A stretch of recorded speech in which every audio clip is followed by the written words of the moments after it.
welcome to our candidates forum tonight. We have 5 candidates vying for 3 positions on the Muir Beach Board of Directors Community Service District. And it's good to see a lot of neighbors out here to participate in this. This event is being brought to you by the Elderberries, and this is the second candidate event they've done. Maybe there'll be more.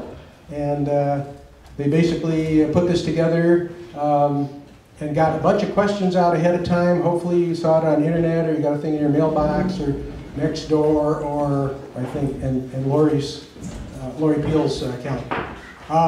So there's been a number of questions submitted. We are also going to have today the League of Women Voters. We have Vita Flores from League of Women Voters.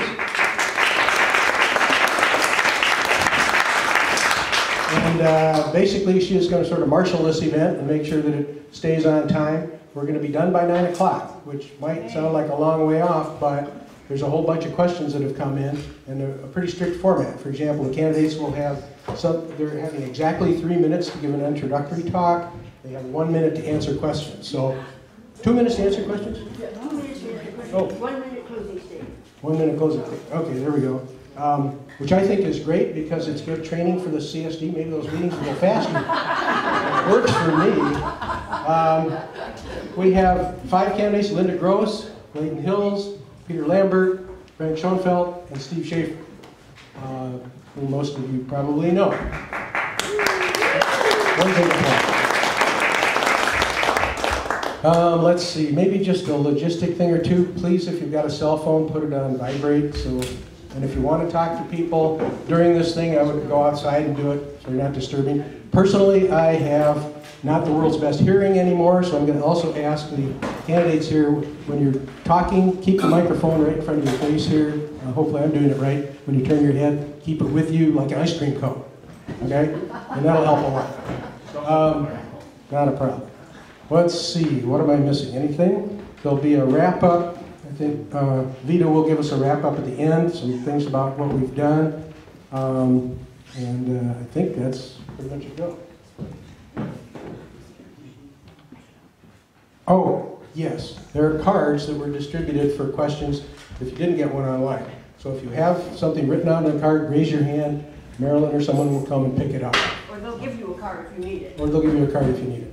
But I know how many questions there were, and so if you want to do that, you better do it fast, because we're going to run out of time, folks. So are we ready to go? We're ready to go. We're ready to go? Okay. Here you go, Vita. Thank you very much. My name is Vita Flores. I'm here as your moderator today from the League of Women Voters of Marin County. I'm also here with Ann Laser, who is our timekeeper. Can everyone see her in front, all of our candidates?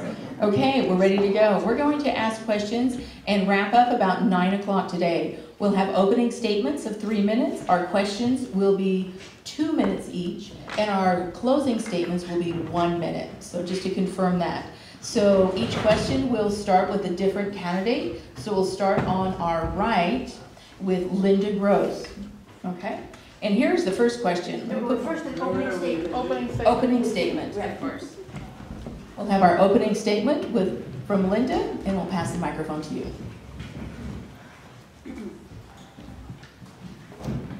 Hello everybody, thanks for turning out tonight.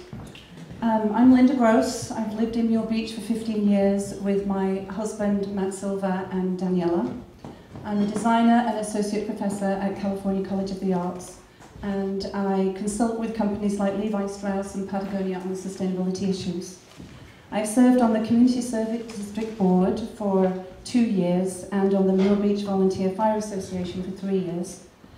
In 2015, I ran for office because my neighbours asked me to.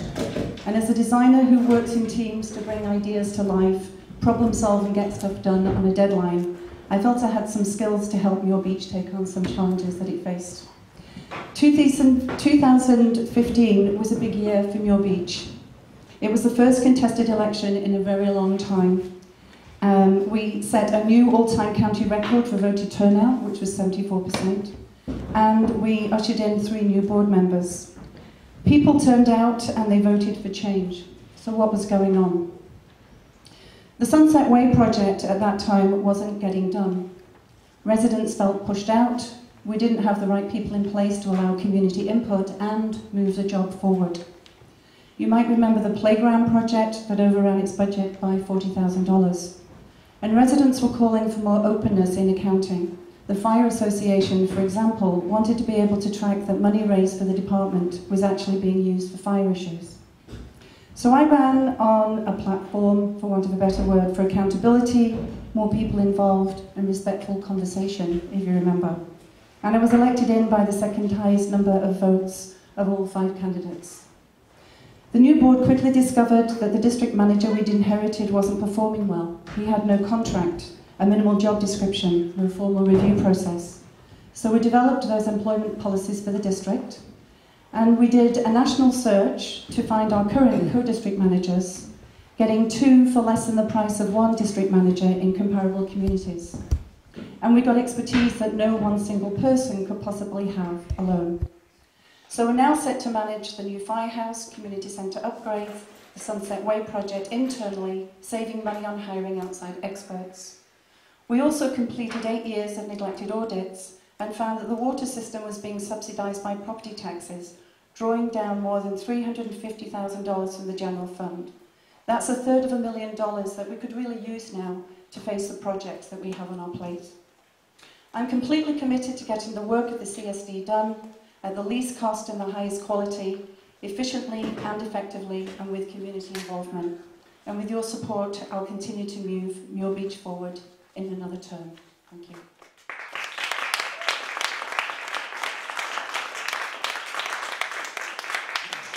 I'll ask before we go to the next candidate to hold our applause until the end. Thank you very much. Leighton? Leighton? Pardon me. I think most of you know me, perhaps not all. I'm Leighton Hills. I was elected to the board twice and then served as district manager over a course of 10 years. Well, I'm back along with Steve because I think we can do some good. The first point is the very high level of chlorine in our drinking water. A couple of years ago, in response to a crack in our water well, the chlorine level was increased 3-fold. It still remains at this elevated level. Many believe that there are significant health issues with over-chlorinating water, and they point to the increase in cancers in the 1900s tracking the increased use of chlorine. Here are some quotes from a handout to be distributed. The risk of developing cancer is 93% higher in people who drink chlorinated water. Can contribute to hardening of the arteries. 2/3 of our harmful exposure to chlorine is during showering due to inhalation of mist and from absorption through the skin. Why are we stuck with such a high level of chlorine? Because no one pushed back against the regulators. It's sort of like having a tax audit where the auditor tells you you owe more money. You're supposed to push back, but in the case of the CSD, we said fine. This level is not supported even by the water regulations. I've been certified in water treatment, and Steve is great at negotiation. Together we can get this fixed. Next point is the water increase. It's not supported by our costs. We all got the memo from the board justifying the increase, showing the water department is operating at a loss for many years. Well, with a deeper look, those financials have our water tank lasting exactly 15 years when it was built to last 100. The short write-off period is $40,000 of expense per year instead of $6,400. The handout Steve and I corrects that and a few other things. Not surprisingly, the situation isn't so scary. Then for the budget going forward, there are all sorts of new costs being piled on. The water department tracks its costs, and then its overhead, or then for overhead that's related to water, it takes a 40% share. But here's what's now to be included. $4,000 a year of repairs and maintenance, non-water. Why would we include expenses that have been identified as not being related to water? $4,000 a year tree management program. There was like one tree near the lower water tank which could be removed for $500 once. $7,000 a year in fire and liability insurance. Well, the water tanks don't carry fire insurance. The appropriate amount is $1,800. The biggest, $70,000 a year. This is the payroll cost for the second district manager who has no responsibility for water. Right now, the water department brings in about $106,000 in billings. You add all these extra costs and even a 100% increase isn't enough. Exclude them and the rate increase drops to about 20 to 25%. Bringing this into focus and keeping it there is what Steve and I can be a big help with. Hello, I'm Peter Lambert. I think most of you know me as well. I'm a candidate for a director's seat on the Muir Beach Board of Directors. I moved to Muir Beach in May of 2002. In 2011, I was appointed to the board. In 2013, I was elected to the board, and now I'm running for the current term. The CSD has responsibility for maintaining and improving the quality of life for all Muir Beach residents and homeowners. That's typically broken down by water, roads, fire and safety, and recreation, which includes our community center and the trails. We have to address issues on several fronts if we're to sustain the good quality of life we all enjoy living here. Our community has operated with an admirable spirit of keeping our costs as low as possible. In that spirit, there are things that have not been addressed, not attended to, that have left us today in a more difficult situation. Fortunately, we have two very talented and capable district co-managers already making progress on addressing these issues. Unfortunately, some of the past decisions resulted in necessary expenditures having been postponed, not only increasing the ultimate costs, but masking our true financial situation and leaving us currently unprepared and underfunded to take on our regular maintenance and repairs and replacement of our assets. In particular, our community center needs attention, as do our roads and trails, and our water system is operating at a loss, which is not only unsustainable, it is illegal. From here, we can only move forward. I believe that I can work constructively with our other board members to set proper priorities for realizable plans that will move us forward on a sustainable path at the lowest possible cost to the community. If I'm re-elected to the CSD board, I would strive to make myself as effective as possible by becoming as knowledgeable as I can about our needs and the available options for addressing them. For instance, I've been attending a seminar and a workshop put on by the Rural Community Assistance Corporation on water systems, trying to learn more about that and how to operate them effectively. I look forward to sharing the knowledge I gain with my fellow directors and working with our co-managers to make the right decisions for our community. I want to do what I can to make the quality of life in our community as good as it can be and ensure that it's sustainable and affordable for everyone. Thank you.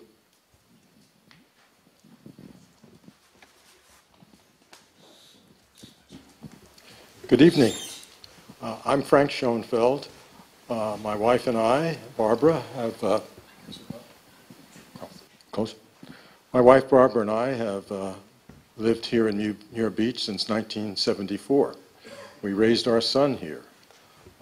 I have been a practicing psychiatrist in San Francisco at the VA Medical Center, where I have devoted my life in the care of veterans.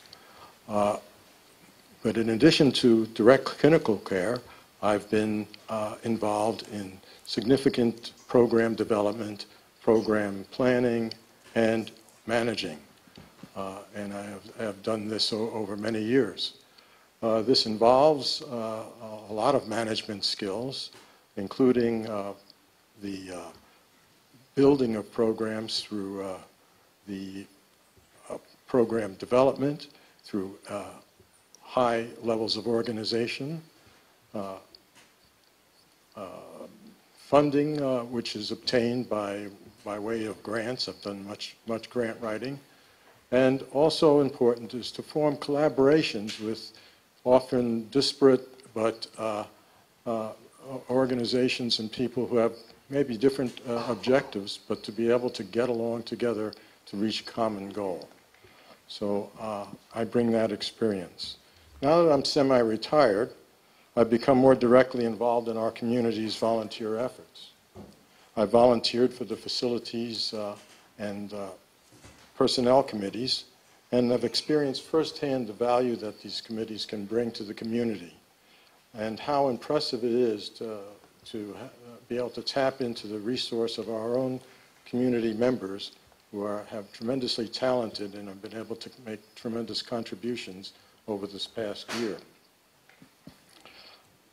I'm also a member of the Elderberries and the Muir Beach Firemen's Association. I support the board's accomplishments the past 2 years, and which includes better budgeting that we can understand, resumption of the required audits, clear accounting of how our money is spent, and establishing well-defined personnel policies. We also have hired 2 excellent co-district managers and formed a new water management team. All of these have been badly needed.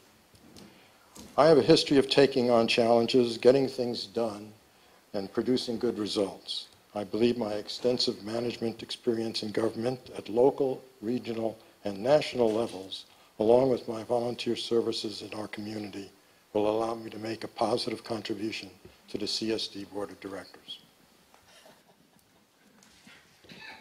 How did you manage to stop that at exactly 3 minutes?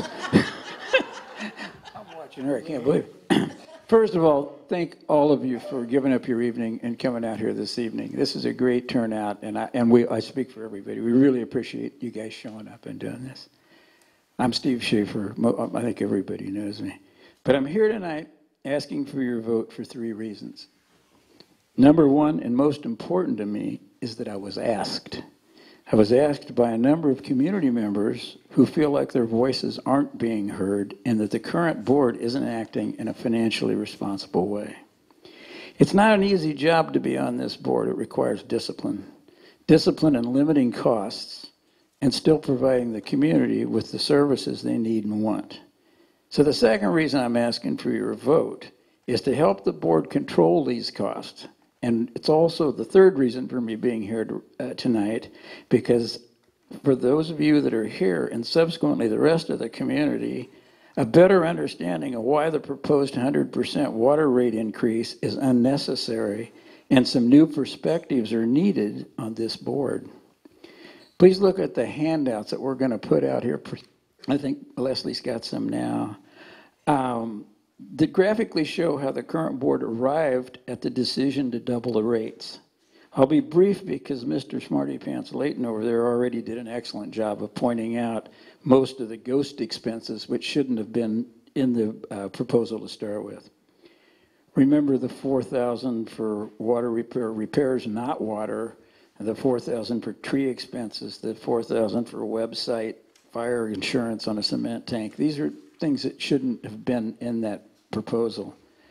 But wait, there's one more. There's an expense of $350,000 to $400,000 to replace the lower tank in 4 to 5 years. Some of you may remember that when the upper tank got a little sketchy, we installed a Hypalon bladder that remained serviceable for 20 years until we replaced the upper tank with the cement tank that's there now. So the real life of the lower tank, when you figure in a bladder later, is probably about 25 years. So using that $350,000 to $400,000 to justify this water rate increase doesn't really make any sense. So we don't need a 100% water rate increase.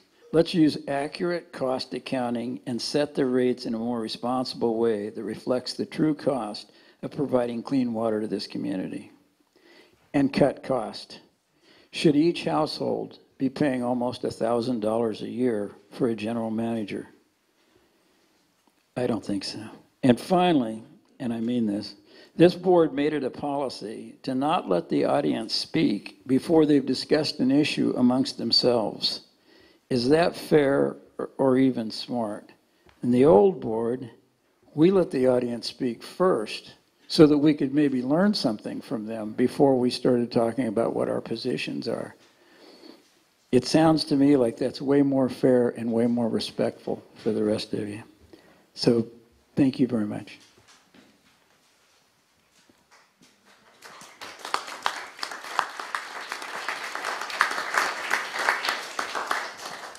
Thank you, candidates, for your opening statements. I would remind you that we are filming this for the Community Media Center of Marin and for our general public, so please be mindful of the cameras. Do not step in front. I will also invite you to put away the candidate information that has just been passed out until after the event. I want to make sure that this is fair and equal for all of the candidates here.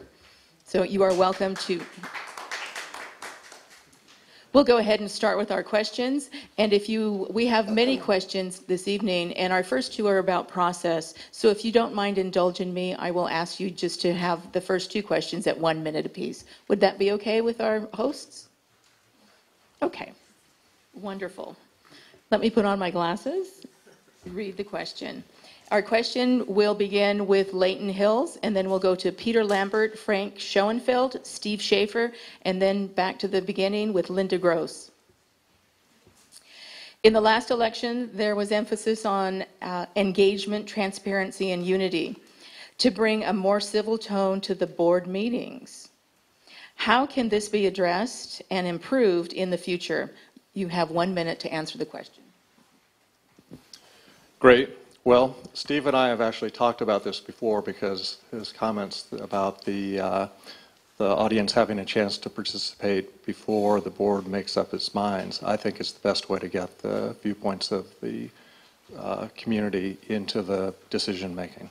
So I know that I've sat in a board meeting with a position on a particular topic, waited until the board had discussed it thoroughly, and even Steve Wynn had chimed in on.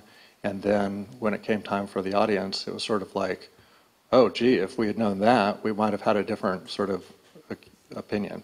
So you end up having to sort of undo some things.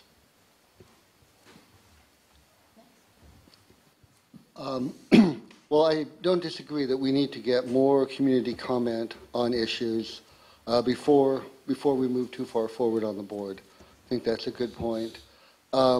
I do think, though, that there have been some positive aspects that have brought the community into greater participation in making decisions for the community and assisting the board in doing research on different issues and so on, and that's been a real value to the board in saving their time and to the community, not only in getting more information to the board and to the decision makers, but also in getting more people hands-on involved in the decisions we're working on.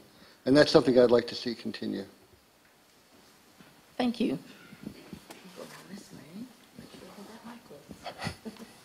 I agree that it is important to have community input. I think that's one of the important values that I have, that I share with the current board. I find that the current meetings are very full and contain a lot of information and requires some action. I share Peter's observation about the value of getting input from the community by community members actually working together to provide input to the board and recommendations. A much more powerful way of achieving that. And from what I understand, there are currently about 50 people involved in committee work that is associated with the board. And that's, to me, a tremendous improvement in how the board and the community relate to each other.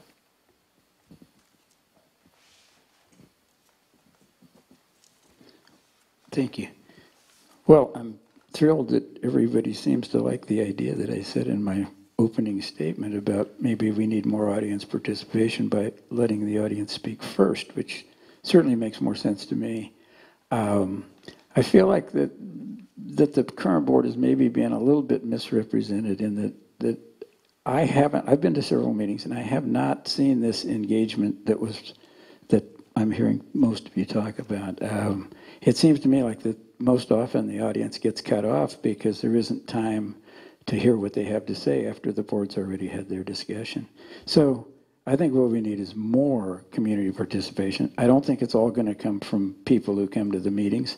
You just have to get the word out. And maybe a big help would be to get the website working properly, where there's more information on that, so that people do have more information about what we're doing. That's it. Thank you.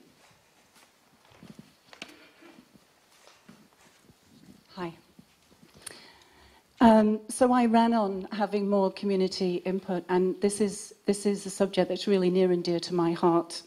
And I can say that I have found that the new board meetings, the structure of the new board meetings is much improved, and it actually follows the standard guidelines that are recommended by the state and the county. Those board meetings are intended for the board to come together and deliberate on particular issues, because we can't meet outside of those board meetings because we would violate the Brown Act. But we also had, for example, the Water Education Day, where people actually gave input directly, and that went straight up to the board. There aren't that many people that come to the meetings, so doing the community outreach, which I'm a big fan of, and having the committees, that's where many, many more people are involved, more than 50 members of the community involved in committees, and many more. When I go door to door, when I listen, when 65 plus people come to a Water Education Day, there are many ways to get people involved besides those meetings.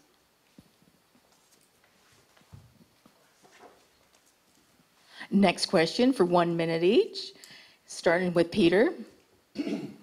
During a deliberation process over the resolution of various community issues, which takes preference, process or outcome?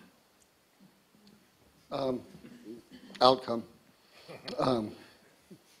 That's obvious. Yeah, that's what we're here for, is to make decisions with the right outcome. Process gets in the way sometimes. You know, there's a lot of back and forth and so on, but I think that's by far the precedent. Anything to add? No, okay. Thank you. It's not required to use all the time. Well, I think process contributes to the outcomes that we get. By process, if it's meant that having some give and take and discussion, sharing of views around a decision that needs to be made, especially very important decisions, then it has a significant effect on the outcome. So we want to make informed decisions, and we want to have as much of the community input as possible, and that involves a process that encourages that kind of activity. Well, I think that process and outcome are natural enemies, but both necessary. Obviously, the answer to this question is outcome. We can drag it out a little bit and use our minute up, but the fact is, the process is a necessary step in getting the outcome, and we do the best we can. Everybody tries hard on this board; they always have, to do the right thing and participate in the process that makes it legal to come to the outcomes that we need. But basically, the answer to this question is the big deal is outcome.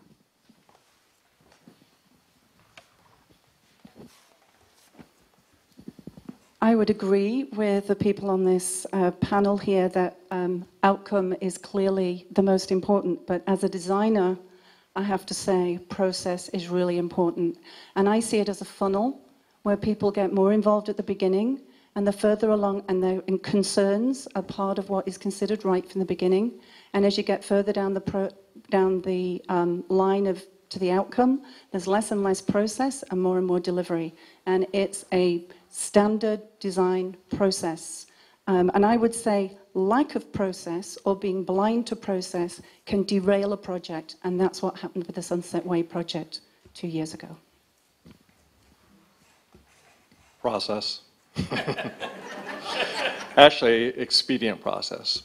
For the 16 years that I was going to board meetings, for the years that Steve was chair or other chairs, we had a policy that we never kept anybody from speaking. We'd let them go the length that they wanted, and then at the end, people felt like they had been heard, and we could move on to the next topic, make a decision, and go from there.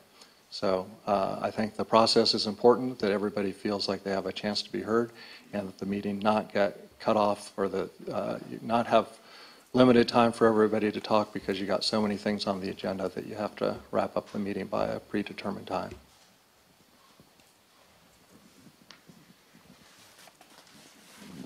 Excellent. Thank you very much, candidates, for the 1 minute question.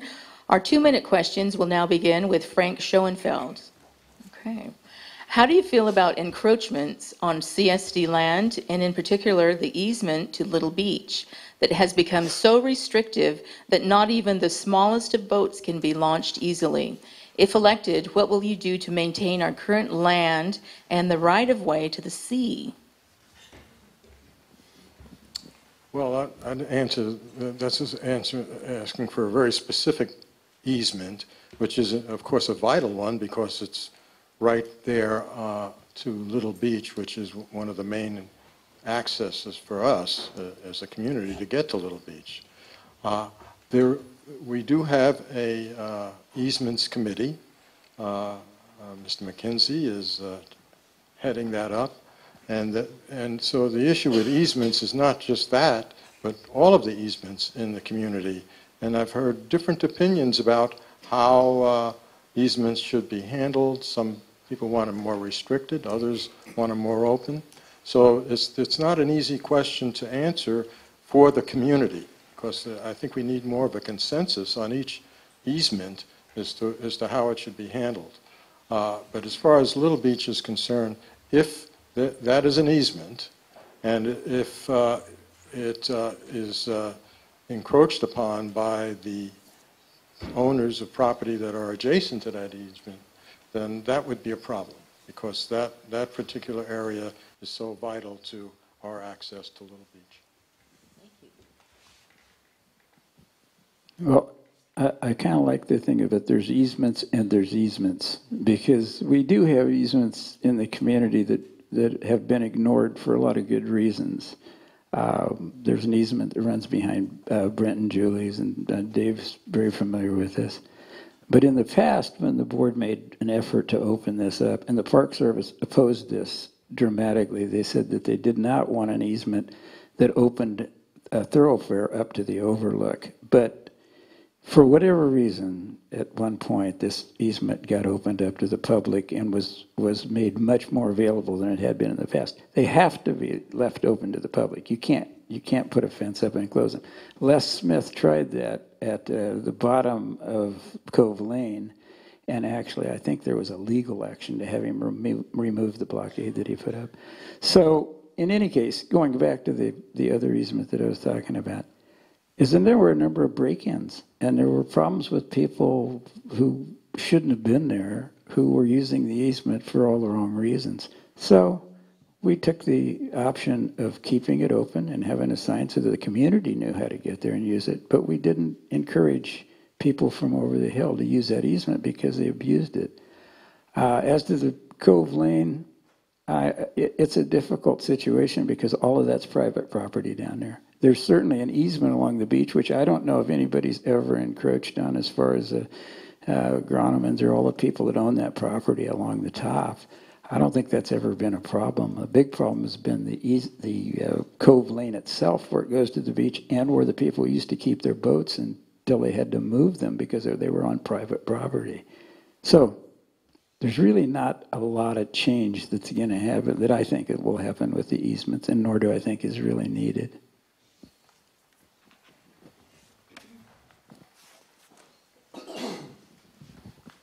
In general, with easements, my particular stance on them is that they're there and should remain there. Having said that, what I've heard from the community is, well, we know actually that the conditions outside of the community, we're all feeling encroached upon by increased numbers of people coming into the area. And if that means that we need to revisit an easement so that people feel more protected and they're not as inundated with strangers as they feel, then I think we should visit that as a community, and that we should come to some conclusions as a community, easement by easement if necessary. Specific to that one on Cove Lane, I'd like to understand more about where the property lines begin and end, and I'd like to see the parties involved come together on some sort of mediated outcome that suits everybody. And we've got the skills in the community to facilitate that. I think what Steve Schaefer says is correct, that the easement at the base of Cove was blocked off by Les Smith, who lived at the base of Cove, built a retaining wall, and then Bob Winkleman, as we all know, wanted to launch his boat and was very upset about it and took it to the California Coastal Commission. The Coastal Commission ended up granting an easement across that property, or a requirement for an easement. So that's one specific that is not in the hands of the community. It's actually been taken care of by the Coastal Commission. For the other easements in the community, I feel very much that they should remain open. I think that they go right next to people's homes, including mine or Shirley's or people like that. And I think that they can become a burden if you advertise them too much. I know once upon a time there was a plan to put names on them to honor some of the locals, and we decided to do that just by resolution instead of posting it on a board. So I think that we can be sensitive to it, recognizing that it's a resource for ourselves, and we don't want to squander it by letting adjacent property owners just take them over. I think in general that the easement issues probably need to be dealt with on a easement by easement basis, depending on where they are and how close they are to people's houses and so on. But I think several people have brought up an important overriding issue, and that's protecting the community from too many people from outside the community coming in and basically making people uncomfortable, maybe by their proximity, taking advantage, parking, all those sort of things that are a real burden on our community. And on a day-to-day basis, like, well, just this last week, obviously with the hot weather, we saw tremendous amounts of people parking in what we consider to be residence spaces. And this is something I think we need to solve among ourselves within the community. I think it's important that the easements exist. The Cove Lane one is a bit of a difficulty because it's so close to the adjacent properties. But I'd like to believe that we can, between the property owners and the other people involved, that a good solution can be worked out without it being, a difficult situation. But I think first of all, or most of all, we have to protect the community. And, it's been like this for years and years and years. And at least to in the 15 years I've been here, it hasn't generally been an issue or a problem. And I think we could return to that. Thank you. And I'd like to thank the community for sending their questions in. We had a stack of questions that we really had to look through carefully. And the next question states, I believe the most important issue in the upcoming Muir Beach election involves the financial strain on a very small community in dealing with increased expenses of multiple infrastructure needs. Since obtaining grants or free money from somewhere else is highly unlikely, what do you think is the best way to get the money for this infrastructure work? And we'll begin with Steve Schaefer.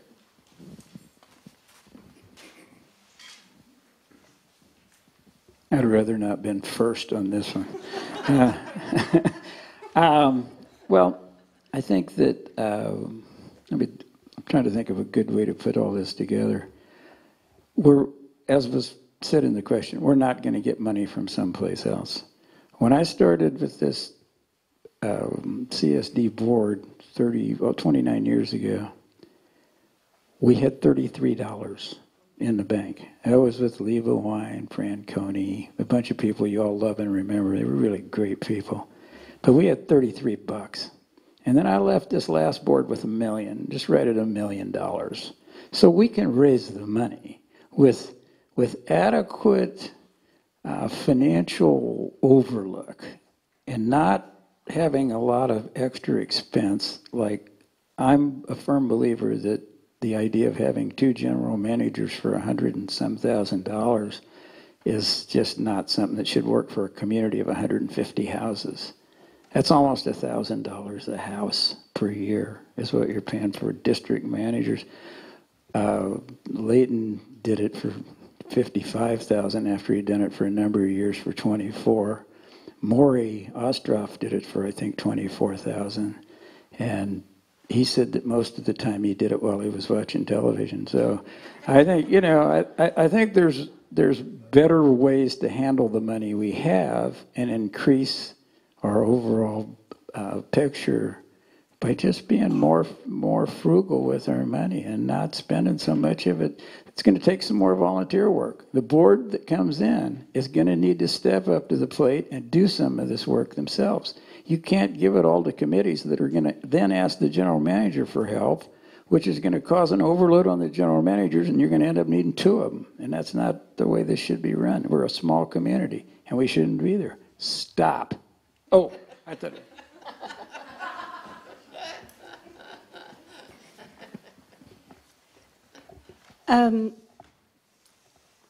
In terms of, it's true that we're a wealthy community and we're a largely white community, and there's not a lot of money out there for us to get hold of. But there is some. So, for example, we've just adopted federal procurement policies that make us available to receive federal grant monies, including FEMA money that we just received recently for road repairs and pipe repairs. But I do have to pick up on this general manager thing, because I actually need to unpack that $1,000 per household number. I think it's probably more like 800, and I want to know if it's if that is for 2 or for 1, and of course we were paying for 1 before, and then I'd prefer to see a per capita number. And I think you'll get down to something like $100 per capita, which I think is a real bargain to make sure that our coffers are not depleted, and to make sure that $350,000 that we should have available to us right now on the big projects that we are facing is not moved over because the water system or that side of the business has not been handled well. That's what happens when you don't have professional people in place. And $55,000, we all know, was way under market, and we thank everybody, including Leighton, for his time. But the management of this district should be able to be done well. We should deliver the services. We should be able to do that fiscally responsibly and not on anybody's charity. Not on anybody's charity at all. If someone wants to give us $55,000 for a new firehouse or make a donation, great. We'll take someone's philanthropy, but not to be dependent on someone being underpaid in comparison to what the local norm is. Most communities borrow money, then they spend it, pay interest, maybe double the amount that they borrowed in terms of the interest over the 30 years. The thing that's unique about Muir Beach is that we always raise the money first. So once upon a time, we had a representative from the California Rural Water Association show up for a tour, and she was asking us about our eligibility for grants and how we borrowed money and stuff. And I said, oh, we pay for projects ahead of time. We just paid for this $600,000 water tank. She was shocked to hear that. And we don't have any interest costs on that basis. So to me, that's terrific. And at the conclusion of that meeting, she said that this was the best small water system that she had ever seen. So I think we've done a pretty good job. The initial assumption that we can't get grant or other types of money is, I'm not sure that's true. I think we should continue to try. We can't depend on it for certain. That aside, I do think we should continue in our past method of paying for all the improvements ourselves beforehand, not borrowing money. I'd hate to see us have to do that. But having said that, things are more and more and more expensive, and our ability to raise money and put it away for these projects isn't getting any better. So we have to, look at all options. But personally, I would rather not.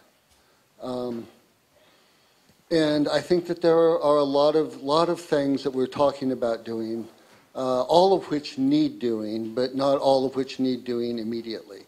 And I think we need to really carefully evaluate what has to be done and how we can, and what can be put off, what we can do, what partial measures we can take to keep things going, like the patching of the road on Sunset Way we did recently, which to my standards brings it back to very good shape. It doesn't solve the drainage issues. Obviously, it doesn't solve the water pipeline issues, but it will allow us to proceed without spending money on that for another couple of years, I would think. And I think that's what we need to do. We are a small community, and we need to live within our means.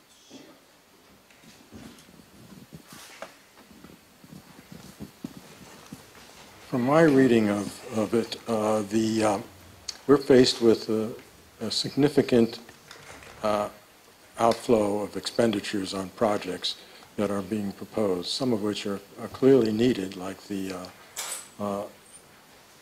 upgrading of the water line down on Sunset, which is said to have exceeded its normal life expectancy.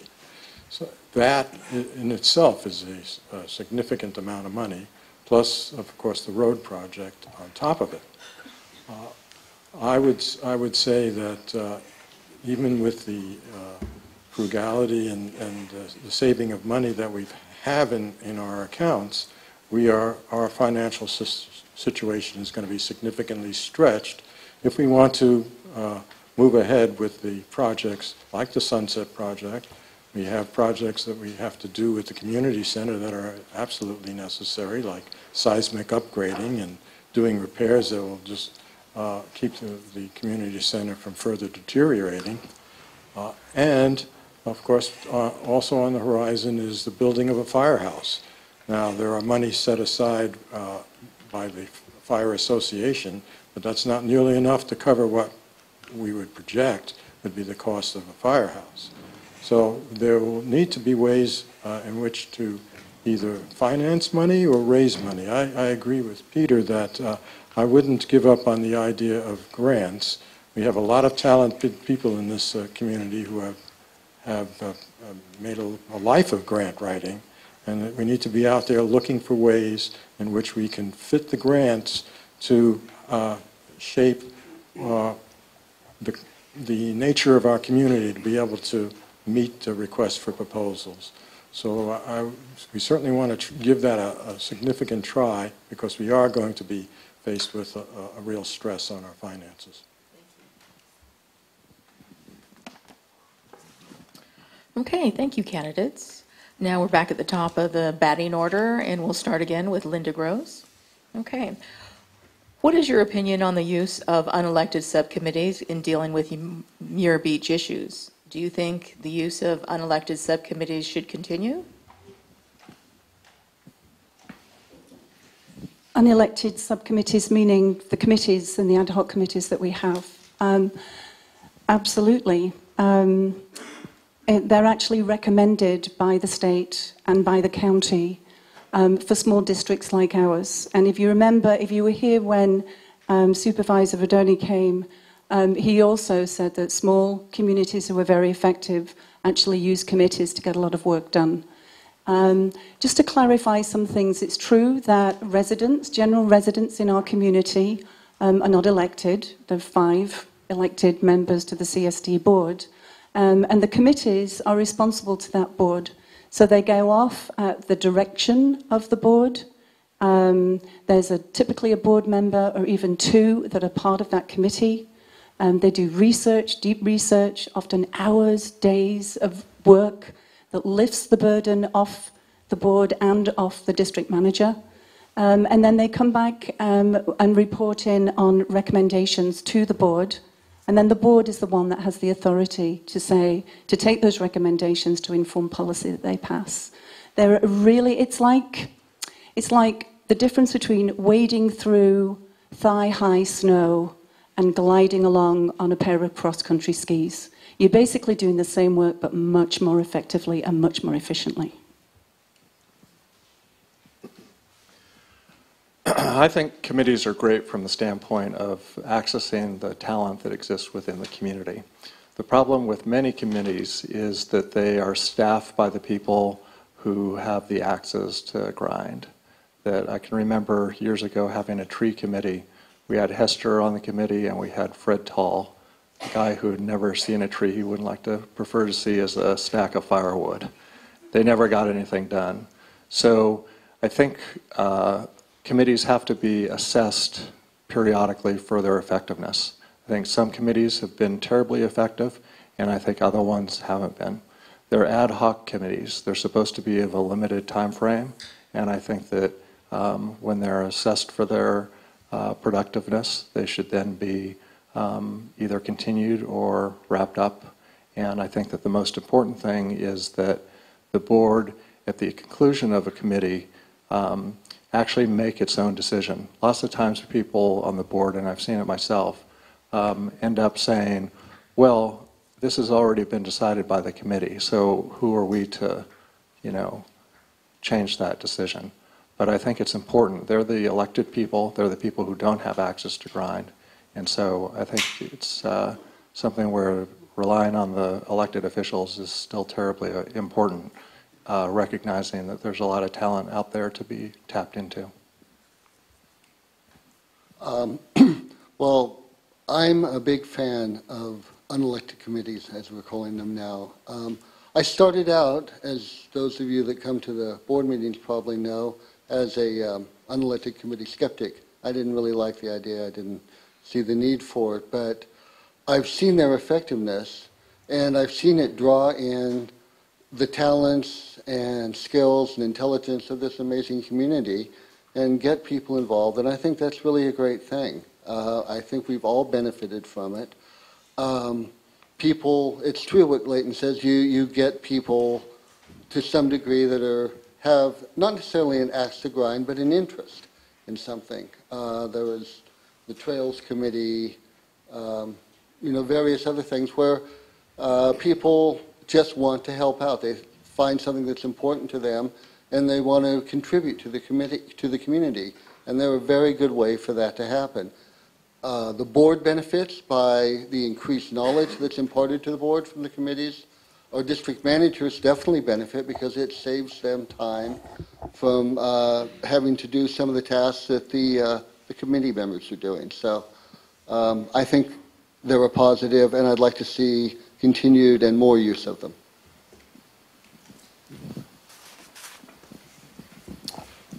Having been on two committees, I have firsthand experience as to how they can function, and being on the Personnel and the Facilities Committee. And both committees functioned very well and resulted in providing valuable information to the board that would have been hard for the board to have gathered by themselves, or at least would have taken a significant amount of effort to do the research that was done on the committees, particularly the Personnel Committee. So the committees can clearly serve an excellent function in the community. I would also say that I would agree that we shouldn't seem that all committees are good. I've been on lots of committees in government work at all levels of government, and I've seen how well they can function and where they end up just being a stalling factor in making a decision. To me, what works is you certainly need excellent leadership on a committee so that the committee keeps focused on what the task is rather than getting off track.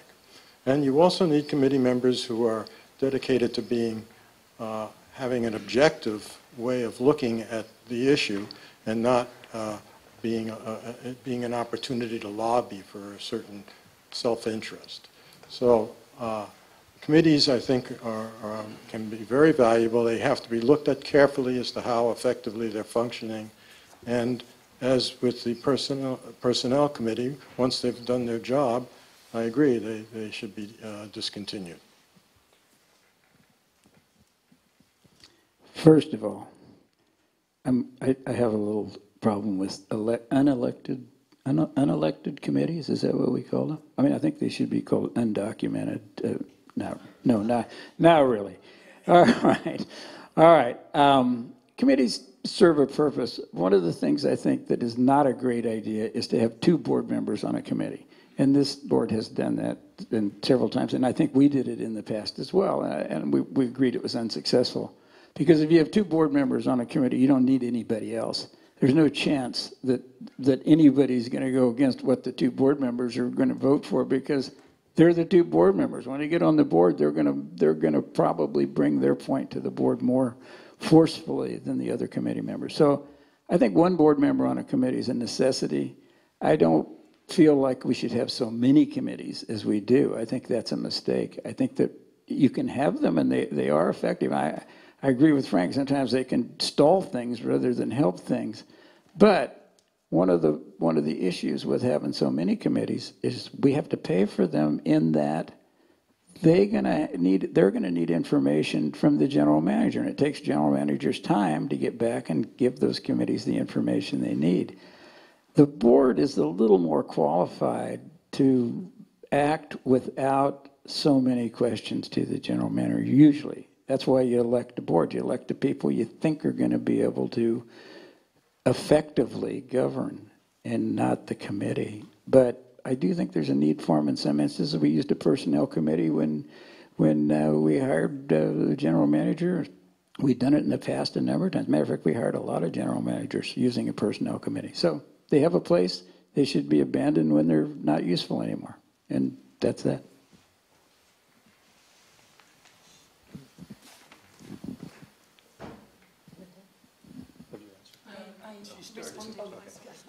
Although I would like to say something else. Okay. All right, now that I've got your attention, let's keep our energy high. So we had 6 people ask this next question in one way or another, and we'll start with Leighton. Wait, you need to ask it. Please ask the question. Well, I'm going to give you the... Oh, more caffeine, please. Okay. Do you have reservations about whether the proposed water increase rate is justified? Why are we raising water rates if we are being assessed $150 twice a year? Well, I commented on that more than anybody else in my opening statement. I think that a water rate increase is needed. When I stopped being district manager, in my last budget, I said we'll very likely need to increase the water rates next year. That was 2 years ago. We're just getting around to it. The rates don't need to be increased by 100%. That's like off the charts high. And I think that when you have a chance to go through my handout, you'll see that there's some miscalculations in the existing numbers. So I think that the rate increase could be down around 20 to 25%, and I think that that's going to be more than enough for us to be solidly in the black. I think water rate increases have to be very carefully calculated. There are guidelines and rules, laws about what must be included in the base, both for the fixed costs as well as variable costs, and that needs to be done very carefully and adhered to strictly. And in the past, I don't believe that was done. So when we talk about 100% increase, it's 100% on a number that wasn't necessarily a meaningful number. So we don't, I mean, it was what we were charging, but whether it was really based on a proper calculation of the cost, it's not clear if that's true or not. In any event, that must be done, and the rates should be based on the true costs, including the cost of replacement and building up a sinking fund for future expenditures. Having said that, I think that the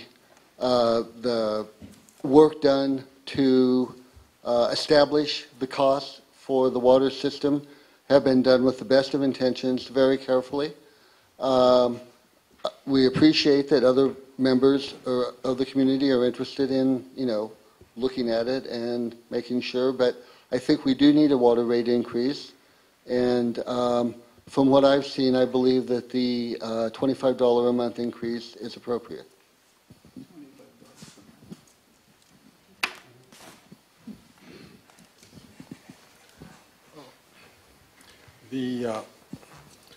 The first, to answer the question about the ordinance where we end up paying $150 twice a year for water, that goes into capital improvement. So that doesn't, those funds are not to be used for maintenance and delivery of services. And so the calculation on that, as far as what the water rate should be, that needs to be taken into consideration. From my looking at the audits that have been conducted over the last 8 years, the ones that have been made up because they hadn't been conducted since 2008 prior, that there has been a consistent undervaluing of the water revenues. That has been, less revenues have been provided than for the expenses of the system. And if we had had water rates that were equivalent to what the expenses were for delivering the services, plus maintenance, plus having an offset, an additional offset for capital improvement, we wouldn't be faced with the concept of 100% increase in rate. It would have been a gradual increase like all other communities are supposed to do, and we haven't done that. The result, if my reading of the audits are correct, is that we have lost $350,000 in revenue. If we had that additional revenue in our accounts, that would help a lot towards the projects we're considering undertaking. I'm not sure I understand how the extra money in the water that we would have collected in water rates would help us do the other projects, because it can only be used, the water taken in for water can only be used for water. So we wouldn't have $350,000 that we could spend on other projects, because you can't spend that money on other projects. Understand, water rates are based on the cost of water delivery. I don't think that people necessarily made up numbers to justify this 100% water increase. But I can look at the numbers, and you can look at the numbers in the proposed budget, and you can see that they depreciated the 100-year water tank over 15 years. That's $40,000 a year you're saying you need that you don't need. It's a 100-year tank. It's $6,400 a year. Why add numbers to support something that you don't need? We need a water rate increase, no question. Do we need 100%? Absolutely not. I think Leighton's right with probably 20, 25%. I'd like to see it less than that, but when I start pulling the numbers out of the budget, like supplies not related to water, like but $4,000 tree allowance. I mean, there's a lot of ways you can put these numbers in and say, boy, this justifies really raising the heck out of the water rates. But is that what you want as a community? I mean, I don't think that's I think what we should do is have responsible costs that reflect what the water rates need to be to come out a little ahead. We were in the black for a number of years, and you'll see it on the handout when it comes out. It's just a matter of how you do the accounting to make it look like you might need something that you don't. And I think we can be perfectly happy with a solid 20% maybe water increase, and we'll be in the black. We'll do well.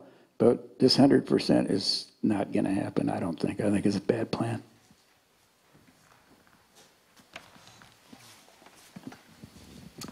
Hi.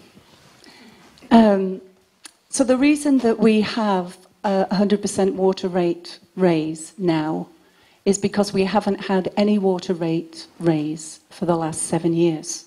So it's all coming at once. And the fact that it is 100% over what it was before is somewhat arbitrary, because it's based on calculations that were done in good faith and provided to the community for you to look at and to comment back. We are now in that comment period. In fact, we extended the 45-day comment period and we added another one to gain more input from the community. So the board has actually not voted on this yet. They voted to put this water rate proposal out to the community and invite your comments back. So the fact that we're even having this discussion here tonight is a sign of how open this board is to community input. I'd also say that it's not easy for me, being on the current board in an election year, talking about this water rate increase. I have to say it would be political suicide for anyone who was, you know, a real politician. And again, it shows how this board is really committed to taking on the issues and dealing with them. The fact is that our water pipes aged out in 2016. You can read that in the 20-year plan that's up on the website. And we don't have enough money to pay for that. And in fact, we were in the hole for $350,000, and that's why money was moved away from the general fund. And actually, to correct what Steve just said, that $350 that was taken, $350,000 that was taken for the general fund could have been used on all kinds of things besides water. It was in the general fund. So we need to run our water. We're legally required to run a solvent water system. And not only that, it's one of the conditions of our water rights. This is really important stuff.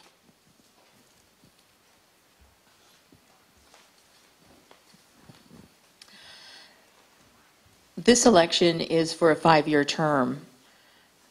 Where do you see the community at the end of 5 years, and how do you propose getting there? So what are your goals for the next term, and how do you propose getting there? That's you. And we'll begin with Peter.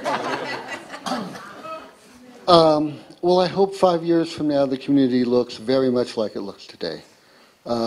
Like to see Sunset Way paved a little better. Some of the projects we've talked about taking care of, and but I don't personally want to see much change. I like our community the way it is. I think that among us we can work out the things we disagree on and find good solutions for the entire community. We're all neighbors, we live together here, and we have to make it work. And there's a lot of talent and intelligence in the community, and I'm certain that we can. So I think the next board, whoever that is, will do their best to work towards the goals that we all share.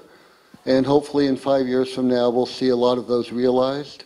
And we'll come back and do this again. Thank you. Well, having lived at Muir Beach since 1974, I am an advocate of maintaining the quality of life that we've enjoyed over all of this time. I do think that we need to do things to make sure that this quality of life is sustained. We do need to have good roads that are functional and that we can live with. I know it's very difficult on Sunset Way, trying to make your way in and out of there with the way the road is at this point.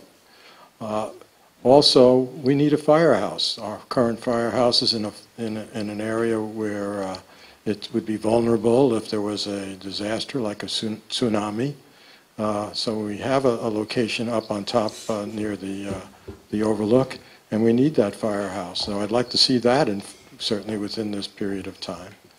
I'd like to see this community center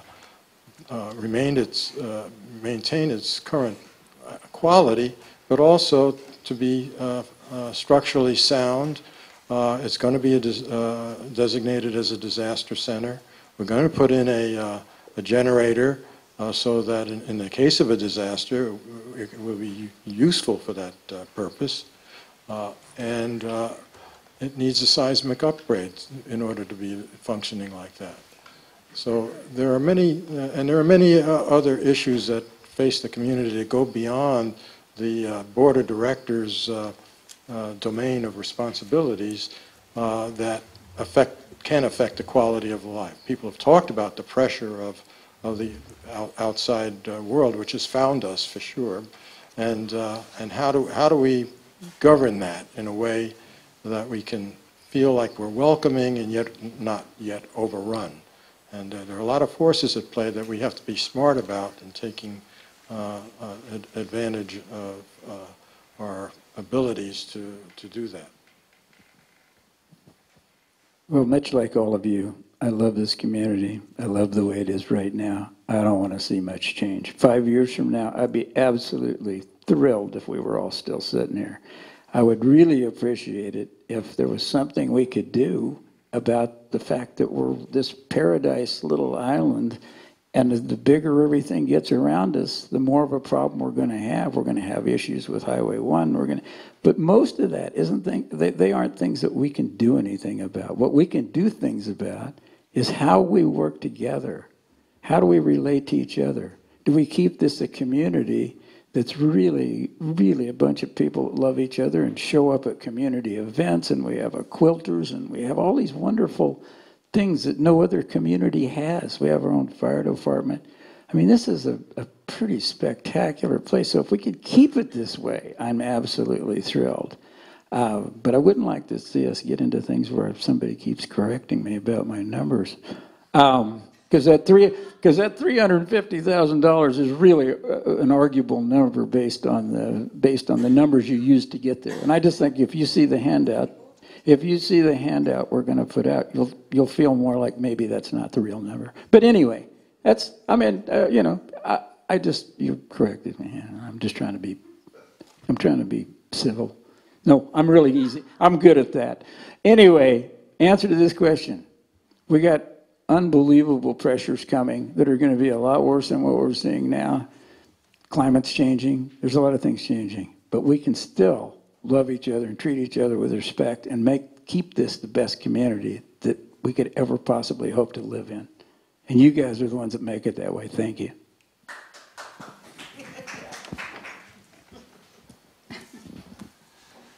Okay, we're playing ping pong here, but I just want to say those are not my numbers, those are the auditor's numbers. And just look at the audits. They're available now publicly for the first time for 8 years. You're welcome to look at them. Where are we going to be in 5 years? It's actually not, and that's a near future, so I'm not sure there's going to be a tremendous amount of change. But in terms of a firehouse, for example, on the VFA last night, it's clear, I think, that the barbecue is, there's no way that the barbecue is going to be a fundraiser enough for a firehouse. And I think we'll see that the barbecue, it becomes more of a party and a fundraiser rather than a fundraiser. And we have new people in place that have got great grant writing skills. They do it professionally. And that committee in particular is really that board is gearing up to do that kind of work. And there was also talk of a capital campaign. So we're getting some new blood in with some really great skills that are going to be deployed. And I think along those lines too, what I'd like to see in the next 5 years, is more of this next generation of Muir Beachers becoming involved. And in order to do that, what we need is systems in place that can be handed off easily. And that's why I was really proud of the work that we did on the Personnel Committee, because instead of someone coming in and just not able to function at all to get work done, there's now policies in place that anybody can step in and it's just going to be smooth sailing. And the same thing is happening on the Fire Association, and we just need to look at where we can do that everywhere across the district. How can we get policies in place that the next generation can come in and just contribute or continue volunteering, just like the rest of us have done, or the old timers have done for so long. In one of my former jobs as an investment analyst, we were taught to look at a company to see, is time a stressor on this company or is time a friend? And for the Muir Beach CSD, time is your friend. Every year that we go forward, we have $50,000 new money that comes into the capital improvement fee. We have $30,000 new money that comes into the fire tax. We get about $170,000 worth of property taxes back from the county each year. We pay in something like $1 million, but aside from that. So I think that In 5 years, we will have raised and spent a good sum of money, just as we have in the past 5 years. When I started this job, our water controls were a swimming pool timer, and next to it was a pair of pliers with an old knurled nut that had been all worn down. Nina knows about it. And today it's all automated. We have real-time monitoring of our chlorine levels and everything else. I think we've made a lot of progress in the past. I think we'll continue to do it. And I think the future looks good. 5 years, we'll look back and think we did a pretty good job.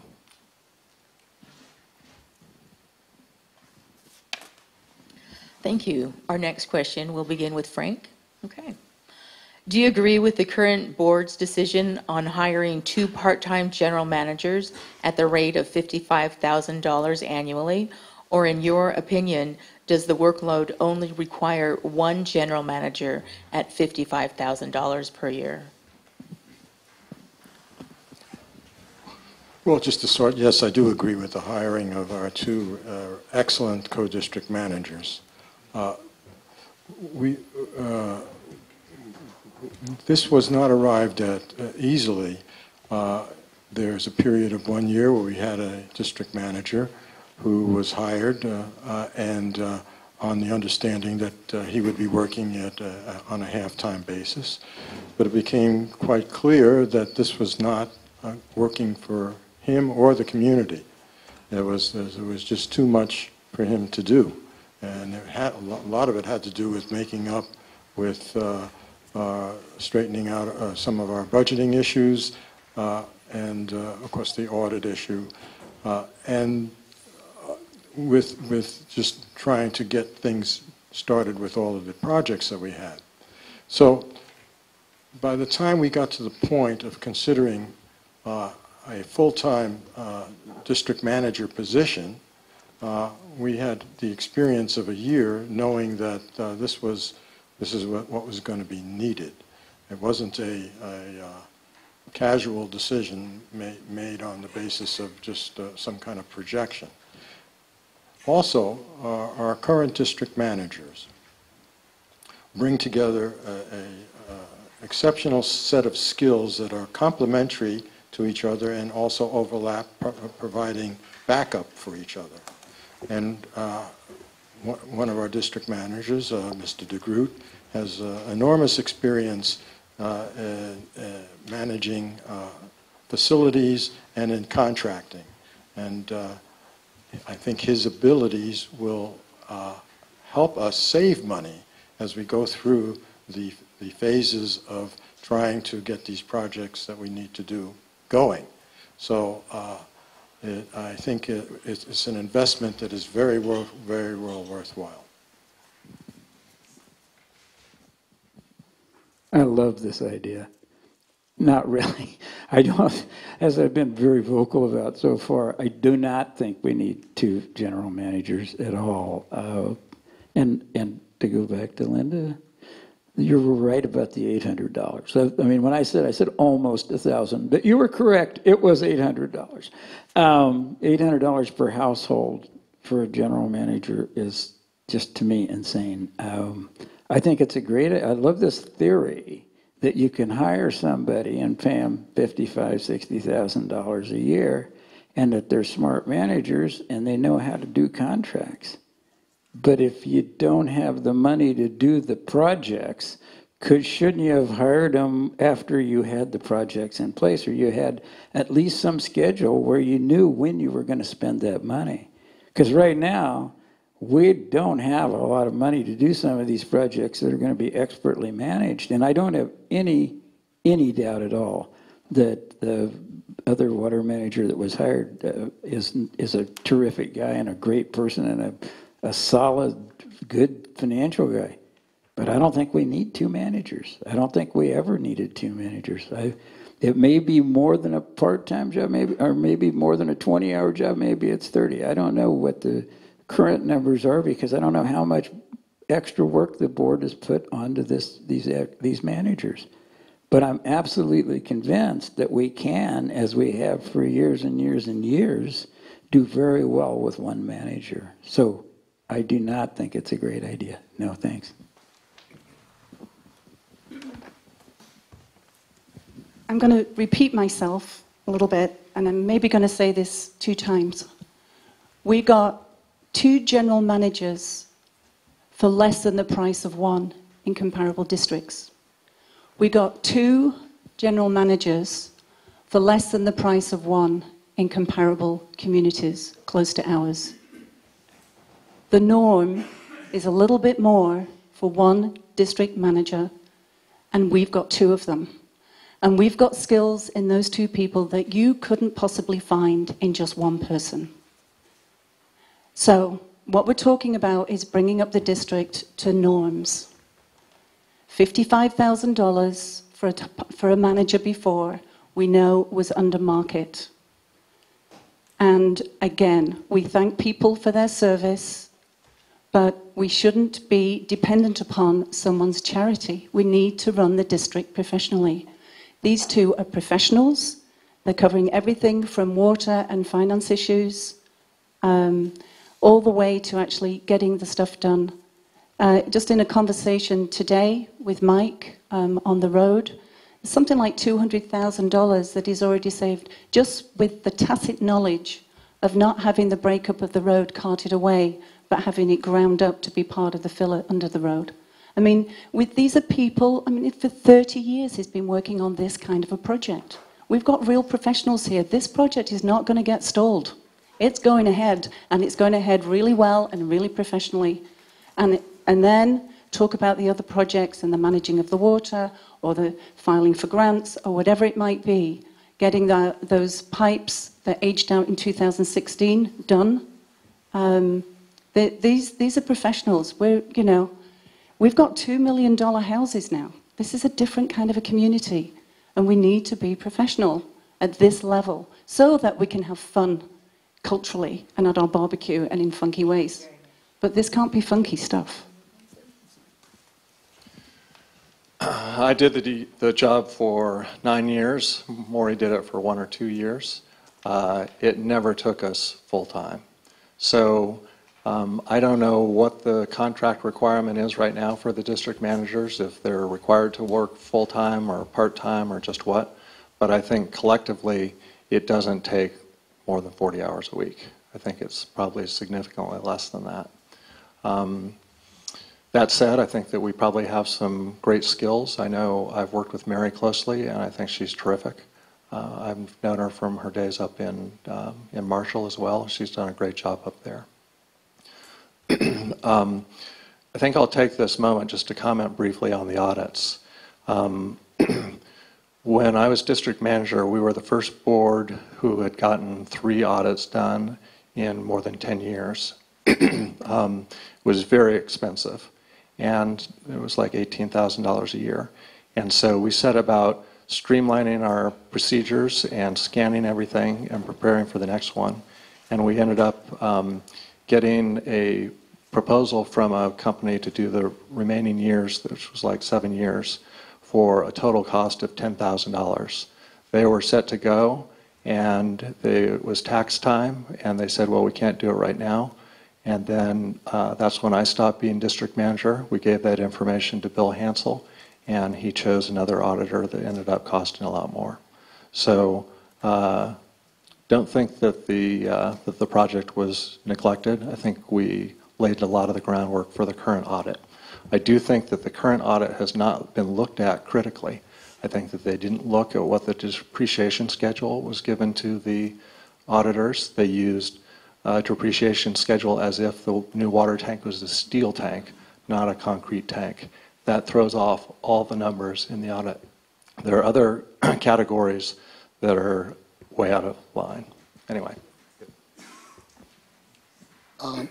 Excuse me. Yeah, I support hiring the 2 co-district managers that we have now. I think that the job has grown a lot. That, in addition to facing a firehouse, a big road project, a big water project, and all the rest, requires the set of skills that we've been lucky enough to gain for our community here. I think that, to parrot what Linda said, we're paying, at best, a fair price for these two people relative to the averages across the state for communities like ours.